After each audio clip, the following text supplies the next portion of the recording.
আসসালামু আলাইকুম। গতকালকে আমাদের 18তম ম্যারেজ ডে গিয়েছে।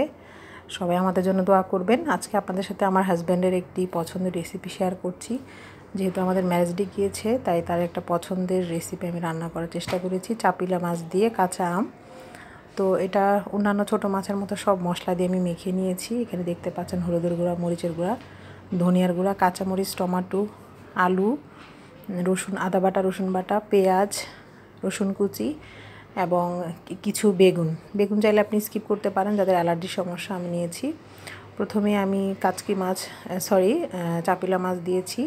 তারপর বাকি উপকরণগুলো একে একে দিয়ে দিয়েছি। আলুও দিয়েছি, আলুগুলো একটু পাতলা করে কেটেছি। আম এবং আলু দেখতে প্রায় একই রকম হয়ে গিয়েছে।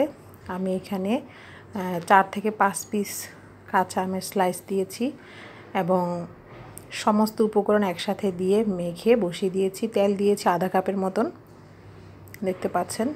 লবণ দিয়েছি 1 চামচের মতন, আর সমস্ত মশলা 1 চামচ পরিমাণ। শুধুমাত্র গুঁড়া মরিচ পরিমাণটা আমি 1 চামচের চাইতে একটু বাড়িয়ে দিয়েছি। সবশেষে ধনিয়া পাতা দিয়েছি। 10 মিনিটের মতো আমি লো ফ্লেমে এটাকে রান্না করেছি। যতক্ষণ পর্যন্ত না তেল উঠে এসেছে ততক্ষণ পর্যন্ত আমি জাল দিয়েছি। তো এই তো হয়ে গেল আজকে আমার কাঁচা আম দিয়ে চাপিলা মাছ। আপনারা ট্রাই করে দেখতে পারেন, আসলে খেতে খুব মজা। আল্লাহ হাফেজ।